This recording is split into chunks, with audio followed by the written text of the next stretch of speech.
என்ற அணியில் என் குருநாதர் காரை சுந்தரம் பிள்ளை அவர்களுடைய புதல்வி கெட்டிக்காரி மாதவியை அழைக்கிறேன்.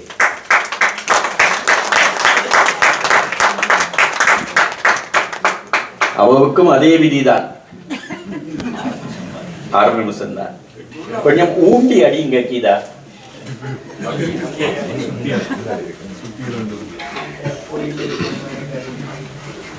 அன்பு சார்ந்த தலைமைக்கும் அறிவு சார்ந்த பேச்சாளர்களுக்கும் ஆற்றல் மிக்க இந்த சபைக்கும் என்னுடைய வணக்கத்தினை கூறிக்கொள்கின்றேன். இடம்பெயர்ந்ததும் புலம்பெயர்ந்ததும் எம் தமிழ் மக்களுக்கு இதுலயும் இந்த டாக்டர் இந்த நன்மை பக்கம் பேசுறவைக்கு போய் மைக்க செட் பண்ணி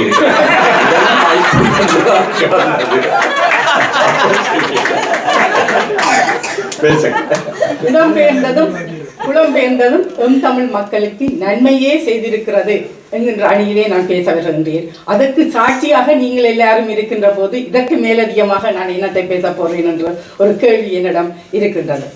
எதிரணி தலைவர் பெரும்பாலும் எங்களுக்கு அதான் பேசிவிட்டு போயிருந்திருக்கின்றார். அந்த வகையிலே அதற்கு என்னுடைய நன்றிகளை கூறிக்கொள்கின்றேன்.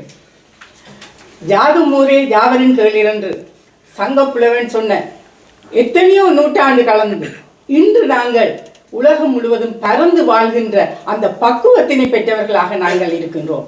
கடல் கடந்தோம், நிலம் கடந்தோம், ஊர் கடந்தோம், மக்களை கடந்தோம், உறவுகளை கடந்தோம். ஆனால் அவையெல்லாம் கடந்ததன் அடிப்படை ஒரு நன்மையே. இடம்பெயர்வு கூட ஒரு நன்மைதான். அது அரசியலாக இருக்கலாம்.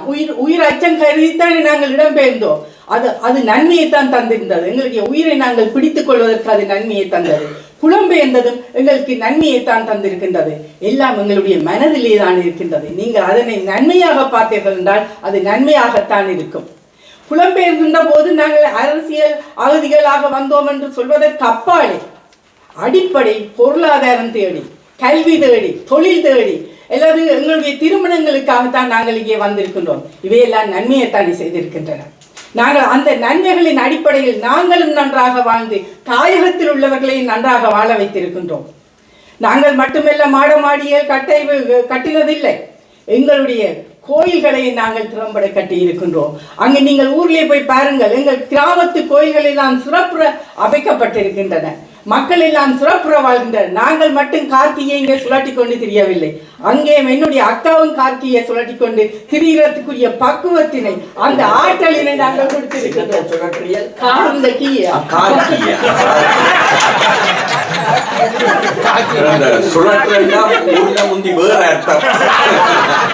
அது உங்கள்கிட்ட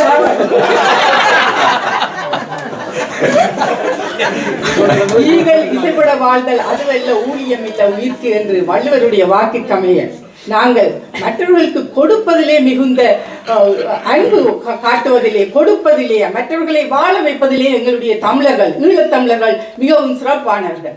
அந்த தன்மையை பெறுவதற்கு இந்த வாழ்க்கை முறைமை, இந்த புலம்பெயர் வாழ்க்கை முறைமை எங்களுக்கு பெரிதும் உதவி இருக்கின்றது. இது ஒரு கருத்து. அடுத்தது நான் சொல்ல வருவது, ஒரு வாதம் வந்து விட்டால் நாங்கள் படுக்க முடியாது, எழும்ப முடியாது, நிமிர முடியாது, திரும்ப முடியாது. அந்த வாதங்கள் எங்களுக்கு தொல்லையை தரும். அந்த வயதிலே பெரும்பாலும் இங்கே இருக்கிறீர்கள், உங்களுக்கு அந்த அதனை உங்களால் உணரக்கூடியதாக இருக்கும்.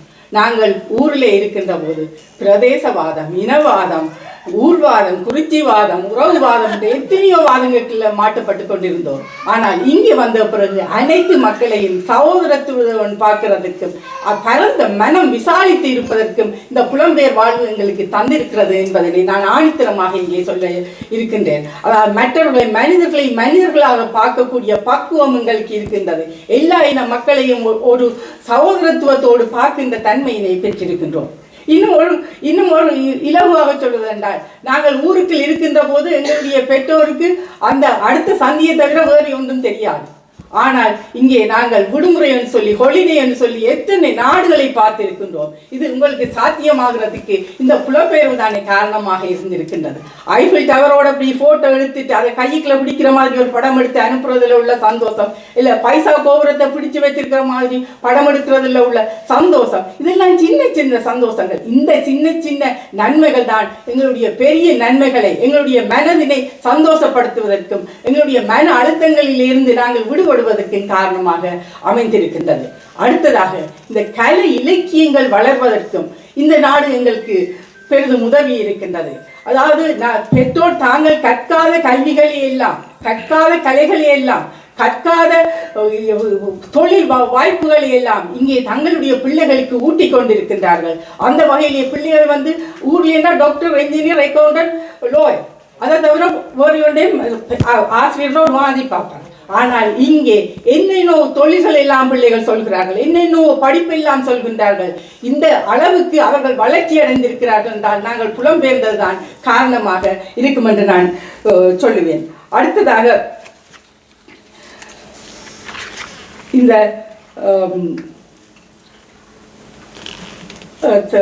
தமிழை பற்றி சொல்லுகின்ற போது குறிப்பிட்டார்கள், தமிழ் வளரவில்லை, அடுத்த சந்ததி என்ன செய்யும் என்று. நாங்கள் நன்றாக இருந்தால், நாங்கள் எங்களுக்குரிய அடித்தளங்களை அழகாக இட்டால் அடுத்த சந்ததி அதற்குரிய சிறப்பினை பெறும்.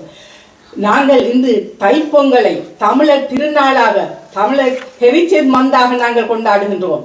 அதற்குரிய சந்தர்ப்பத்தினை இந்த புலம்பெயர் தேசத்திலே நாங்கள் உருவாக்கி அனைத்து மக்களுக்கும், உலகளாவிய மக்களுக்கும் எங்களுடைய பண்பாடு, கலை, கலாச்சாரங்களை சொல்வதற்கு ஒரு சந்தர்ப்பத்தினை கொடுத்திருக்கின்றோம்.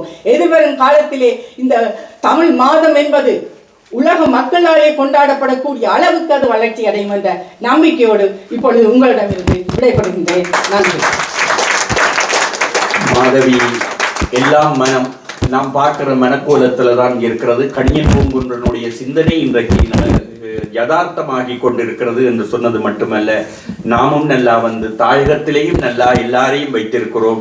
அந்த கார்த்தி சுழட்டி நகரை எல்லாம் சொன்னபடிவா இந்த கோயில்கள் எல்லாம் நல்லா இருக்கிறது. பல வாதங்கள் இன்றைக்கு இல்லாமல் போய்விட்டன. ஊர்ல நாங்க எவ்வளவோ வாதத்தோடு இருந்தோம், இன்றைக்கு அவை எல்லாம் இல்லாமல் போய் சமத்துவமாக பார்க்கிற அந்த எண்ணம் வந்திருக்கிறது. தமிழ் மக்களுக்கு தீமையே புரிந்திருக்கின்றன என்ற அணியிலே நான் மிகவும் மதித்து போட்டிருந்தேன். இதெல்லாம் நான் ஏற்கனவே சொல்லிட்டேன், இதெல்லாம் தீர்ப்புக்கும் இதுக்கும் சம்பந்தம் இல்லை. ஆசிரியை திருமதி புவனேஸ்வரி நடராஜா அவர்களை அன்பு பாராட்டி அழைக்கிறேன். அன்பான உறவுகள் அனைவருக்கும் வணக்கம். இன்று நான் மிகவும் பயந்து கொண்டு வந்தேன், இந்த பட்டிமன்றம் எப்படி நடக்கும் என்று. உண்மையில் உங்களுடைய மனங்கள், ஒவ்வொருவருடைய மனங்களையும் தொட்டு சொல்லுங்கள். நாங்கள் எங்களுடைய மண்ணை விட்டு வந்தது, எங்களுடைய உறவுகளை பிரிந்தது, முக்கியமாக முதியோர்களை அருகிருந்து ஆதரிக்க வேண்டும் என்ற அந்த கொள்கை, அந்த அன்பு, அந்த எங்களுடைய பரம்பரையை நாங்கள் உங்களுக்கு பாதுகாக்க வேண்டும் என்ற அந்த உறுதிப்பாடு உங்களுக்கு இருக்கா இல்லையா? மனச்சாட்சியை தொட்டு சொல்லுங்கள். உங்களுடைய பிள்ளைகளை நீங்கள் நினைக்கிறீர்கள், ஆனால் உங்களுடைய பெற்றோர், உங்களுடைய உறவினர்கள், உங்களுடைய ஊர் மண், உங்களுடைய மொழி எந்த அளவுக்கு வளர்ந்திருக்கிறது என்பதை, நாங்கள் எவ்வளவுக்கு இழந்திருக்கிறோம் என்பதை உணர்ந்து பாருங்கள். தயவு செய்து உங்களுடைய மனச்சாட்சியை தொட்டு சொல்லுங்கள். நாங்கள் எவ்வளவுக்கு இங்கே வந்து எங்களுடைய கலாச்சாரம், எங்களுடைய பண்பாடுகள், நாங்கள் எங்களுடைய தாயகத்திலே இருந்து ஒரு கல்யாண வீட்டுக்கு போகும்பொழுது தலைமையை அவிட்டு விட்டு கொண்டு போய் இருக்கிறோமா? தலையை அவிட்டு முன்னுக்கும் விட்டு கொண்டு நடனம் ஆடிக்கொண்டு சுழட்டி கொண்டு போயிருக்கிறோமா? பெண்கள் தங்களுடைய கலாச்சாரங்கள், அவர்கள் எப்படி ஒரு பெண்ணாக பெண்ணின் பெருந்தக்க யாவுல கற்பனும் திண்மை உண்டாக பெறும் என்று அந்த வள்ளுவர் சொல்லி போட்டு போனேன். இங்கே எத்தனை பெண்கள் நாங்கள் அவ்வளவுக்கு, நான் கற்பை பற்றி பேச வரவில்லை, அந்த லட்சணங்களோடு வாழ்கிறார்கள் என்பதை சிந்தித்து பாருங்கள். அப்படி நாங்கள் வாழ்கிறோமா? எங்களுடைய பிள்ளைகளுடைய எதிர்காலம் எந்த அளவுக்கு அவர்கள் தமிழ் மொழியையும் எங்களுடைய சமய கலாச்சாரங்களையும், எங்களுடைய தாயகத்திலே ஒவ்வொரு பாடசாலைகளுக்கு அருகிலேயும் ஒரு சிறு வைரவர் ஆலயம் என்றாலும் இருக்கும். அந்த ஆலயத்திலே போய் நீங்கள் எல்லோரும் இன்று உணர்ந்திருப்பீர்கள். அந்த வந்த பிள்ளைகள்லாம் 4 பேர் வந்தார்கள். சரி, எத்தனை பிள்ளைகள், தமிழ் பிள்ளைகள் இங்கே தமிழ் பாடசாலை படிக்கிறார்கள்? எவ்வளவுக்கு அவர்கள் பேச்சு ஆற்றல் உள்ளவராய், என்ன போல வயது முதிர்ந்தவர்கள் தாயகத்திலிருந்து வந்தால் தான் ஆங்கிலம் பழகணும் என்றதுக்காக பிள்ளையோட ஆங்கிலத்தில் கலைப்பான். பிள்ளை நோ எஸ் என்ற ஒரு முகத்தை ஏதோ வித்தியாசமாக பார்க்கும். நாங்கள் எங்களுடைய மண்ணை விட்டு வந்து, எங்களுடைய மனைகளை விட்டு வந்து, எங்களுடைய உறவுகள் எல்லாவற்றையும் பிரிந்து வந்து, நீங்கள் உங்களையும் உங்களுடைய பிள்ளைகளையும் நீங்கள் திறப்பு சுற்றுறதையும் தான் யோசிக்கிறீங்க. திறப்பு சுற்றுறது மட்டும் வாழ்க்கை இல்லை. துறப்பு சுத்துறது எங்கேயும் சுத்தலாம். நீங்கள் அங்கே ஒன்றாக வாழ்ந்தாலும் துறப்பை சுத்தலாம். அக்கா அந்த சொல்லுத்தான் முக்கியம். சுழற்றுறது எங்கேயும் சுழட்டலாம். வாலிபர்களை கேட்டால் அவன் அந்த காலம் சுழட்டினது எல்லாம் சொல்லுவார். அதுக்கெல்லாம் காசு கொடுக்க தேவையில்லை. ஆகவே எங்களுடைய பண்பாடு, எங்களுடைய கலாச்சாரம் எந்த அளவுக்கு இன்று சீரழிகிறது என்பதை நீங்கள் பார்ப்பீர்கள். ஒவ்வொரு ஆலயங்களிலே திருமணத்துக்கு போகிறார்கள், தோழி பெண்களாக எல்லோரும் தலையை அவிட்டு விட்டு கொண்டு முன்னுக்கும் விட்டு கொண்டு போகிறார்கள். எங்களுடைய ஆலயங்களிலே எங்களுடைய வசந்த குருக்கள் அவர்கள், நான் நேரடியாகவே சொல்லுகிறேன், வார பெண்கள் ஒவ்வொருவருக்கும் தயவு செய்து நான் ரப்பர் பேண்ட் தாரன் தலையை போட்டு கொண்டு வாங்க விடுறார்கள். இதுவா எங்களுடைய இது? இவ்வளவு அவமானம், பெண்களுக்கே அவமானம். அது மட்டும் இல்லாமல் நாங்கள் இன்று ஆசையை அடக்கி, அப்பா இங்கே நல்லா வாழ்ந்துட்டோம், நாங்கள் ஒருக்கா ஊருக்கும் போய் வருவோம் என்னட்டு எல்லா நாடுகளுக்கும் போகிற மாதிரி எங்கள் தாயத்துக்கு போகிறோம். அங்கே உள்ள மக்கள் ஒவ்வொருவரும் எங்களை ஒரு ஏக்கத்தோடு பார்க்கிறார்கள். உண்மையில் சத்தியமாக நான் உணர்ந்தது, என்னை பார்க்கும் பொழுது இப்படி இருக்கும், அங்கே இருந்து வந்திருக்கேன், அவைக்கு ஒரு கப்பு இருக்கும், அவைக்கு ஒரு கிளை, அப்படித்தான் பார்க்கிறார்கள். ஏக்கத்தோடு பார்க்கிறார், ஒரு கவலையோடு பார்க்கிறார். உங்களுடைய உறவுகள் உங்களை சேர்க்கிறார்களா? இல்லை. உங்களுடைய தாய் உங்களை சேர்க்கிறாரா? தாயோடு கூட நீங்கள் ஆங்கிலத்தான் பேசக்கூடிய, ஒரு மச்சானோட கூட அப்படித்தான் பேசுகிறேன். அப்போ சொந்தங்கள் இல்லை, உறவுகள் இல்லை, ஊர் இல்லை, மனை இல்லை, மொழி இல்லை. இவ்வளத்தை இழந்து இந்த நாட்டில் நாங்கள் வாழ்வதால் இந்த வாழ்க்கைதான் பெரிது. நாங்கள் எப்படியெல்லாமோ வாழுகிறோம், எப்படியெல்லாமோ கார் ஓடுகிறோம். நீங்கள் மாற்றி மாற்றி ஓடலாம், அது ஒன்றும் தவறில்லை. உங்களிடம் இருக்கிறது நீங்கள் மட்டும்தான் வாழ்ந்து கொண்டிருக்கிறீர்கள். உறவு என்று ஒருவர் இல்லை. உங்களுடைய சந்ததி என்ன செய்கிற போகிறது? உங்களுடைய பிள்ளைகள், எத்தனை பிள்ளைகள் மொழியை கற்க போகிறார், எத்தனை பிள்ளைகள் கோயிலே தேவாரம் பாட போகிறார். எனக்கு தெரிந்த ஒருவர், உண்மையில் அவர் பொது வேலைகளிலே ஈடுபடுவதில், பொது தொண்டிலே ஈடுபடுவதில் மிகவும் சிறந்தவர், ஒரு உத்தவர். அவருடைய பிள்ளை இங்கே 12-13 வயதிலே பஞ்சபுராணம் பாட சொன்னால் மிக அழகாக பாடுவான். ஆனால் இன்று அதே பிள்ளை ஒரு கத்தோலிக்க வேத பெண்ணை மணந்ததாலே எல்லாம் இழந்தார். ஆகவே நீங்கள் எங்கே இந்த நாட்டிலே வந்து கருப்போ சிவப்போ நீலமோ மஞ்சளோ கண்டவன் எல்லாரும் காதல் வருது. அப்போ உங்களோட மொழி எப்படி வளரப்போகுது? உங்களுடைய பிள்ளை எப்படி மொழியை வளர்க்க போகுது? தன்னுடைய பிள்ளையை எப்படி வளர்க்க போகுது? எந்த மொழியிலே வளர்க்க போகுது? எந்த கலாச்சாரத்திலே வளர்க்க போகுது? எந்த பண்பாட்டிலே வளர்க்க போகிறோம்? அப்ப நீங்கள் உங்களை மட்டும் திறப்பை சுற்றி கொண்டு தெரிந்தால் காரணம், நாங்கள் சந்தோஷமாக இருக்கிறோம், நாங்கள் எல்லா நாடுகளுக்கும் போய் வருகிறோம், எங்களுக்கு எல்லா நாடுகளிலும் இவ்வளவு பணம் கிடைக்குது, நாங்கள் உத்தியோகபூர்வமாக உழைக்கிறோம், பெருமையாக சொல்லலாம். ஆனால் நாளை எங்களுடைய சந்ததி என்ன செய்ய போகிறது? ஒவ்வொரு நாடுகளிலும் இருக்கிற ஒவ்வொரு மனிதருடைய மனத்தின் அடியிலே இருக்கிற ஏக்கம் இது. நீங்களே உங்களை கேட்டு பாருங்கள். உங்களுடைய பிள்ளைகள் உங்களுடைய இனத்தை விட்டு, உங்களுடைய மொழியை விட்டு, உங்களுடைய கலாச்சாரத்தை விட்டு உங்களை விட்டே பிரிந்தால் என்ன? பெற்றோர் கண்ட நன்மை சந்தோஷம் என்ன? உங்களுடைய தாய் அங்கே ஒப்பாரி பாடி அழும் பொழுது உங்களால் இங்கே சந்தோஷமாக இருக்க முடியுமா? உங்களுடைய அயலவர் இருக்கும்போது உங்களால் சந்தோஷமாக வாழ முடியுமா? ஒரு உறவுகள் இல்லாத வாழ்க்கை, ஒரு ஊர் இல்லாத, மனை இல்லாத வாழ்க்கை. எங்களுடைய மனைகளை நாங்கள் இப்பொழுது பார்க்கும் பொழுது அழுகை, இரத்த கண்ணீர் தான் வருகிறது. நான் பிறந்தவன், என் தாய் பிறந்தவன், என் தந்தை பிறந்தவன், எல்லாத்தையும் இழந்தோம், எல்லா செல்வங்களையும் இழந்தோம். எவ்வளவு வேதனை தரக்கூடிய விஷயம். உண்மையாகவே நான் சொல்லுகிறேன், இவ்வளவு வேதனைகளையும் நாங்கள் சுமந்து கொண்டு எங்களுடைய எதிர்கால பிள்ளைகள் நல்லா இருக்க போதுகள், இங்கிலீஷில் பேச போதுகள், ஹலோ ஹலோன்ன போதுகள். இதெல்லாம் பெருமையாப்பா. நினைச்சு பாருங்கள், எங்களை நாங்கள் என்னென்ன இழந்தோம், என்னென்னத்தை அடைகிறதுக்கு தவிக்கிறோம், எங்களுடைய நிலை இன்று என்ன என்பதை நாங்கள் வெளிப்படையாக தெரியப்படுத்த வேண்டும், உணர வேண்டும். அந்த உணர்வுகளை ஒவ்வொருவருக்கும் இருக்க வேண்டும். நாடு கடந்து வந்து விட்டோம், விழுந்தாலும் மீசையில மண்படையில் என்று பேசாதீங்கள். மீசையில மண்படா தான் நாங்கள் விழுகிறோம். ஆனால் எல்லாவற்றையும் மறைத்து கொண்டு ஒரு போலியான வாழ்க்கை வாழுகிறோம் என்பதை கூறி தவறுகள் இந்த மதுரையிலே பாண்டியன் நெடுஞ்செழியனுக்கு முன்னால கண்ணகி பேசினது போல இருந்தது. சில விஷயங்களை அவட வயது அவ ஒரு தமிழாசிரியை என்ற காரணத்தினாலே ஒரு உரிமையோடு முன்னுக்கு போட்டு உடைச்சிருக்கிறார். மட்டும் நாங்கள் மட்டும்தான் மாதவி தீமையே நன்மையே நானே புலம்புறேன். நம் தமிழர்களுக்கு சில பேச்சுக்களை கேட்ட நம் தமிழர்களுக்கு இடப்பெயர்வும் புலப்பெயர்வும் நன்மைதான் செய்திருக்கிறது என்ற அணியின் சார்பாக வாதிடுவதற்கு அன்புக்குரிய தம்பி துரை சிவபாலன் அவர்களை அழைக்கிறேன்.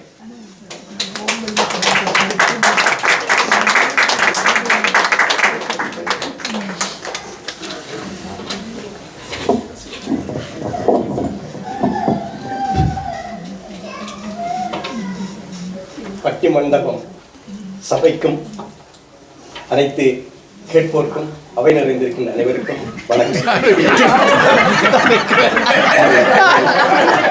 இல்ல இப்ப அவர் அப்படி செய்யல. உண்மையா அவர் சரியா உயரம் குறைஞ்சிருந்தாரு. அம்மா சகோதரி இந்த கார்கியை சுழற்றுறதை பற்றி சொன்னா எனக்கு கொஞ்சம் கவலையா இருந்தது. என்னன்னா அவாவுக்கு கார்கி சுழட்ட தெரியாது. ஏன்னா அவன் டிரைவர் வச்சு ஓடுறா. அதனால அவனுக்கு தெரியாது. அப்ப நான் இன்னைக்கு டிரைவர் சொல்றேன், நான் அவன்கிட்ட அந்த கீயை கொடுங்க, கொஞ்சம் சுழட்டி பார்க்க ஆசைப்படுறேன். அருமையான தலைப்பு. இந்த விடயத்துல நேர கட்டுப்பாடு இருக்கிறது. எனக்குள்ள கவலை என்னன்னா பிடிக்கல இன்னொரு நாடகத்துல அந்த அம்மா நடிச்சா எனக்கு பிடிக்கல. இப்ப அவ இந்த பக்கத்துல இருக்கிறது. இதுல இன்னும் ஒரு கவலை என்னன்னா இங்க இருக்கிற குணா என்னுடைய மாணவன், அவனும் இந்த தரப்புல இருக்கிறான். நான் நினைக்கிறேன் இவரெல்லாம் இந்த பட்டிமன்றத்துடைய முடிவை பார்த்துட்டு உண்மையிலே அந்த தரப்புக்கு மாறி இந்த பட்டிமன்றம் முடிகிறதுக்கு இடையில வந்து அந்த தரப்புக்கு மாறினா அது நல்ல. அப்படி அவர்கள் மாறாத சந்தர்ப்பத்துல இந்த பட்டிமன்றத்துக்கு எங்களோட தரப்புல இருந்து ஒரு நல்ல தீர்ப்பு கிடைக்காத சந்தர்ப்பத்துல நான் இந்த மேடையில ஒரு விஷயத்தை சொல்ல விரும்புறேன். என்னவென்றால் பட்டிமன்றத்தை இந்த விவாத அரங்கை ஒரு ஆணைக்குழு முன்னர் நாங்கள் ஒப்புவிக்க வேண்டிய ஒரு தேவை இருக்கும். அதற்குரிய விடயத்தை கூட நான் இந்த பிரித்தானிய சைவ திருக்கோயில் ஒன்றியத்தின் முன்னாலே வைக்க இருக்கின்றேன். அந்த மன்று நடுவருடைய உரிமையை கொஞ்சம் மீறுற மாதிரி இந்த சொல்லி இருக்கிறது. ஆகையினாலே இந்த மன்று கண்டிக்கிறது அந்த வார்த்தையை.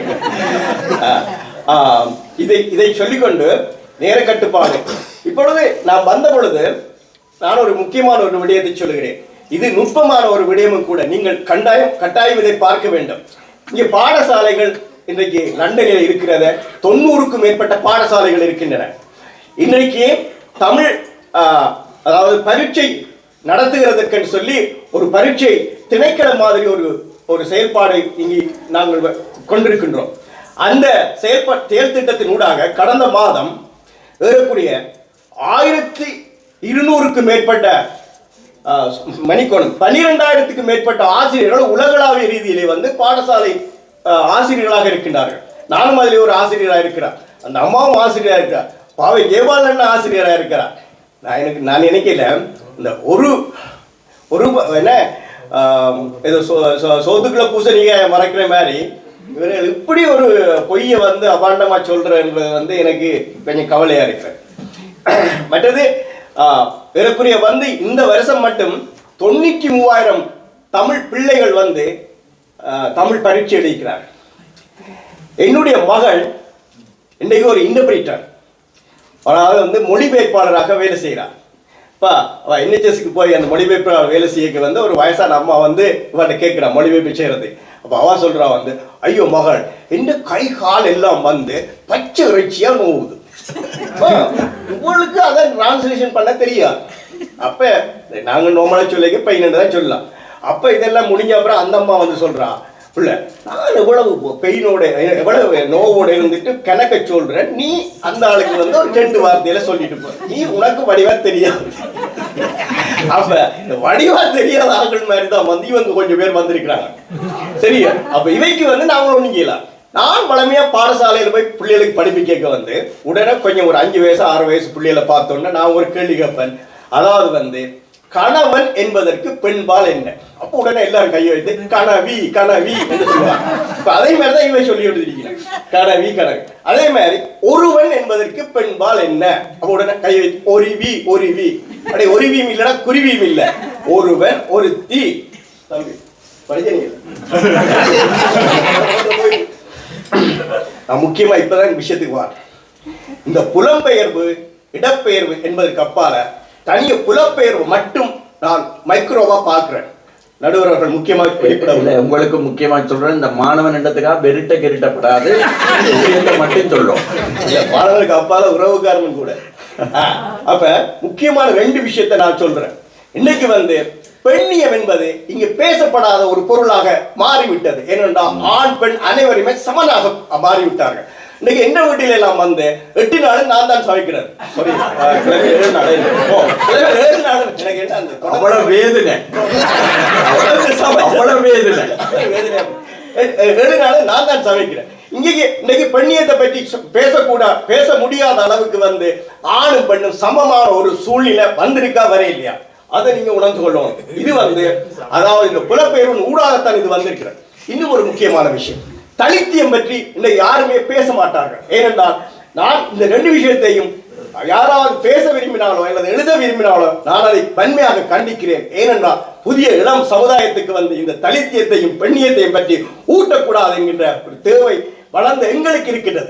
எனவே இது ஒரு பெரிய சமூக மாறுதலை புலம்பெயர் இந்த நாட்டில் ஏற்படுத்தி இது முக்கியமா சொல்லப்பட வேண்டிய ஒரு விஷயம். இதை நீங்களும் கருத்தில் எடுத்துக்கொள்ளணும்.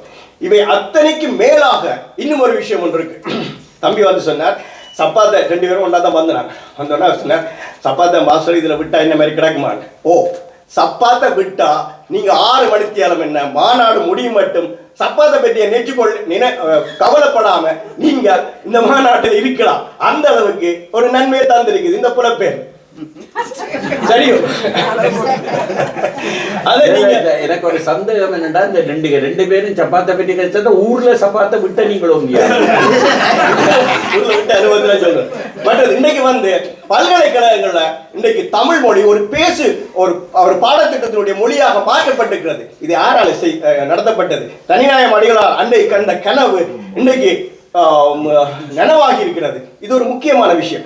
இன்றைக்கு சாத்திரங்கள் என்று சொல்ற இந்த ஐயர்மார் செய்யற இந்த பூசை அவைகள் எல்லாம் ஐயர்மார் கூட தமிழ் மொழியில சில வார்த்தைகளை சொல்ல வேண்டிய ஒரு தேவை ஒன்று மாற்றப்பட்டிருக்கிறது புலம்பெயர்வர். இவை அத்தனைக்கு மேலாக ஒரு முக்கியமான விஷயத்தை நான் சொல்றேன். வெள்ளடிச்சா நிகழ்ச்சியை பேச்ச முடிக்கணும் என்ற அளவுக்கு ஒழுங்குபடுத்தப்பட்ட ஒருவராக நாங்க வளர்ந்திருக்கிறோம். அது இந்த புலப்பெயர்வின் ஊடாக வந்திருக்கிறோம். பஸ்ஸை விட்டு நாங்கள் இறங்குற பொழுது தேங்க்யூ டிரைவர் என்று நாங்கள் சொல்லக்கூடிய அளவுக்கு வளர்ந்திருக்கிறோம். அது ஒரு பண்பாட்டினுடைய எழுச்சியாக நான் அதை பார்க்கிறேன். இன்னும் கனவிடயங்களை நான் சொல்லலாம். ஆனால் ஒன்று சொல்ல வேண்டும், உண்மையிலேயே புலப்பெயர்வுக்கு பின்னால் நாங்கள் பல விடயங்களை கற்றிருக்கின்றோம். இன்றைக்கு அரசியலில் இன்னொரு முக்கியமான விஷயமாக இன்றைக்கு அரசியல், இசை, விளையாட்டு இந்த 3லும் நாங்கள் ஒரு முக்கியமான பங்காளிகளாக மாறப்பட வேண்டும். அப்படி மாற்றம் ஒன்று ஏற்பட்டால் தான் அது ஒரு முக்கியமான பெரிய மாற்றத்தை எங்களுக்கு தமிழ் சமுதாயத்துக்கு ஏற்படுத்தும். அதில் நாங்கள் கவனம் எடுத்து வெள்ளடிக்க ஒரு முக்கியமான விஷயத்தை சொல்லணும் ஐயா. என்னன்னா, நீங்க அடுத்த கம்பன் விழா மட்டும் இங்க நிற்பீங்க. அடுத்த கம்பன் விழாவுக்கு நான் வருகிற பொழுது 2 பாராளுமன்ற பெண் உறுப்பினர்களை நான் கம்பன் விழாவுக்கு அழைத்து வருவேன். அதில் ஒருத்தி என்னுடைய நண்பியினுடைய மகள். அந்த அளவுக்கு நாங்கள் வளர்ந்திருக்கிறோம். இன்னைக்கு ஒரு பெரிய டயஸ்போராவை நாங்கள் நடத்தி கொண்டிருக்கிறோம். இளைஞருடைய அரசியலை தீர்மானிக்கின்ற ஒரு பெரிய டயஸ்போராவை நாங்கள் நடத்தி கொண்டிருக்கிறோம். உலகம் முழுவதும் புலம்பெயர்ந்திருக்கிற தமிழ் மக்கள். எனவே நன்மையை நாங்கள் சரியான முறையில் பயன்படுத்தி இருக்கிறோம். ஒரு பொட்டாட்டோ பேக் வேணா அதுக்குள்ள ஒரு பொட்டாட்டோ அழுகினா முழு பேக்கை எறியக்கூடாது. அழுகின ஒரு பொட்டாட்டோ பெட்டி காய்ச்சி கொண்டிருக்க கூடாது. தயவு செய்து அந்த அழுகி வாங்க, பாவத்துவங்க. நன்றி, மகிழ்ச்சி, வணக்கம். நாளை தமிழ் வாழ்த்தம். துரை சிவபாலன் அவர்கள் இந்த பச்சரிச்சி வடிவா தெரியாதட்ட எங்களோட அந்த ஊரின் அடிக்கடி பேச்சாளர் வருகிறார். இவையெல்லாம் கொஞ்சம் வயது கூடினவை. ஆனால் குணா கொஞ்சம் வயது குறைஞ்சது. இந்த இளம்பிள்ளைகள் உண்மை சொல்லுமெண்டு அப்போ கீதா யாருக்கோ சொல்லிச்சு, உண்மையா கரைப்பினமெண்டு. குணா உண்மையா கரைக்குமான்னு பார்ப்போம். இப்போ என்ன என்று சொன்னால், வாத்தியாருக்கு பயந்து பொய் சொல்லக்கூடாது. இப்பொழுது நம் தமிழருக்கு இடப்பெயர்வும் புலப்பெயர்வும் தீமைதான் செய்திருக்கிறது என்ற அணியின் சார்பாக குணா இப்பொழுது உரையாற்றுவார். மைக்க உயர்த்துறது கவுண்ட்ல சேர்க்கலாம்.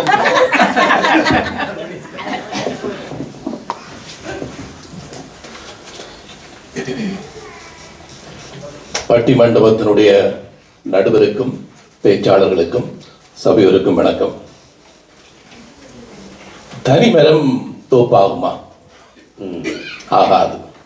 இப்போ திருவாளர் கந்தையராஜமனோர் அவர்கள் சொன்னது எல்லாமே தனிமரத்தினுடைய சிறப்புகளும் தனிமரம் பயனடைஞ்ச விஷயங்களை தான் சொன்னார்கள். அந்த தரப்பில் இருக்கிற எல்லாருமே அதை தான் சொன்னார்கள். காக்கியை சுழற்றுறது அக்கா சொன்ன கதையும் அதுதான். ஒவ்வொருத்தரும் இண்டிவிஜுவலாக என்ன நன்மை அடைந்தார்கள். இந்த தலைப்பு நம் தமிழ் சமூகத்துக்கு நன்மையை புரிந்திருக்கின்றனவா, தீமையை இழைத்திருக்கின்றனவா? இப்போ ஒரு தனி மனிதருக்கு ஏற்பட்டிருக்கிற அல்ல ஒரு குடும்பத்தில் ஏற்பட்டிருக்கிற சிறப்பை வைத்துக்கொண்டு ஏதாவது இடப்பெயர்வு அல்லது வெளிநாடுகளுக்கு புலம்பெயர்ந்ததை வைத்துக்கொண்டு நீங்கள் சொல்லலாது ஒட்டுமொத்த தமிழ் சமூகத்துக்கும் அது நன்மையைத்தான் தந்திருக்குது என்று சொல்லலாது. நான் சொல்கிறேன் அது தீமையைத்தான் தந்திருக்கு. ஒரு 10 வருஷம்தான் இந்த ஆலய வழிபாடு இந்த மண்ணில் இருக்கும். 10-15 வருஷம். அது பிறகு நீங்கள் கூட்டிகிட்டு வாங்க பார்ப்போம். பிள்ளைகளை கூட்டிகிட்டு வந்து இந்த கோயில்களை நீங்கள் இன்றைக்கு இயங்குறது மாதிரி இப்போ 24ஆம் ஆண்டு 40ஆம் ஆண்டில் இந்த கோயிலோ எந்த கோயிலோ இருந்தால் இருக்க பார்ப்போம். அப்படி வருமானு பார்ப்போம். வரப்போகிறதே இல்லை. இதுவே ஒரு பெரிய தீமை. இந்த இடப்பெயர்வை பற்றி ஒரு விஷயத்தை நான் சொல்கிறேன். முந்தி இப்போ சிவகுமாரன் சாரை பற்றி சொல்கிறதா இருந்தால் அது இன்னாற்ற பேரன் இன்னாற்ற மகன்ன்றதை அப்படியே ஊரில் தெளிவாக சொல்வார்கள். ஒரு இடம்பெயர்ந்து போயிட்டாருண்டா ஒரு முகவரியே இல்லாமல் போயிடும். அங்கே ஒரு புதிய மனிதராக ஒரு புதிய சமூகத்தோடு பழகுகின்றதாக தான் இருப்பார். இப்போ அதிலிருந்து தான் அவர் வர வேணும்.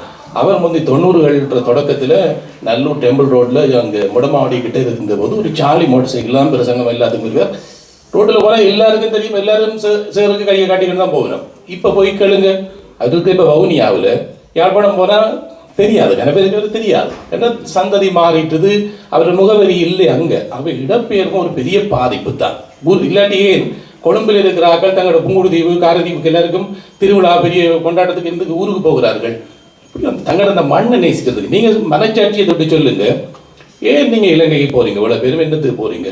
உங்களை விட்டுட்டு வந்த ஞாபகங்களை நீங்கள் அங்கே தேடுறீங்க. இந்த காரில் போகிறதுலையோ அதில் ஒன்றுமே இல்லை. நாங்களும் ஒரு தெரியுமா உங்களுக்கு இந்த இன்ஸ்டமால் டின்னில் ஒரு பனமட்டையை நாங்கள் அதில் ஆணி அடித்து விட்டுற மகிழ்ச்சி இப்போ எங்களுக்கு இல்லை. இந்த பெரிய கார் விட்டுனாலும் பெறப்போகிற இல்லை. அப்போ இந்த அக்கா சொன்னது மாதிரி மனங்களுக்குள்ள தான் அந்த வாழ்க்கை இருக்குன்னு சொல்கிறேன். அது உண்மை. மனங்களுக்கு இல்லைண்டா நாங்கள் வெளிநாட்டு எங்களோட சந்ததியோ எங்களோட உறவினர்களோ நண்பர்களோ யாரும் வெளிநாட்டில் இருந்து ஒரு பணம் கூட தராத வாழ்ந்த காலத்தில் இந்த சந்தோஷம் இப்போ இருக்குதா? எல்லாத்தையும் விட நிறைவாக கேட்குறேன். இங்கே எத்தனை பேர் நீங்கள் நினைச்ச தொழில் செய்கிறீங்க?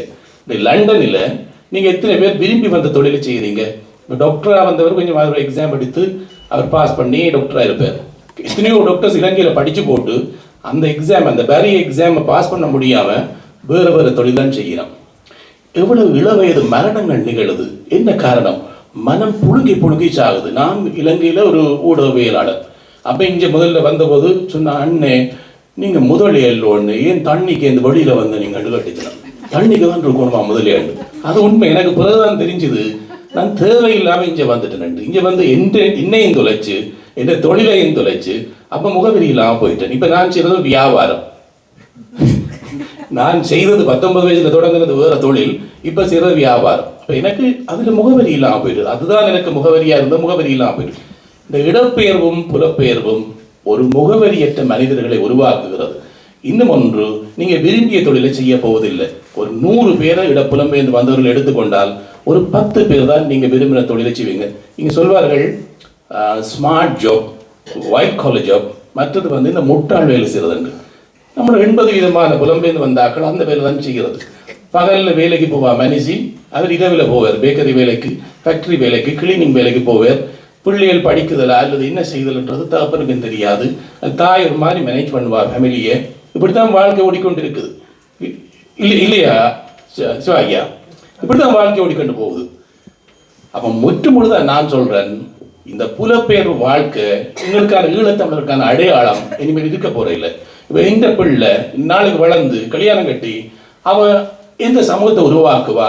இந்த இப்போ எங்கள் பேர் வந்து குணாளன், கந்தசாமி குணாளன், இந்த பேரை நிலைநிறுத்துறதுக்கு அந்த பிள்ளை இருக்குமான்னு கேட்டால் தெரியாது.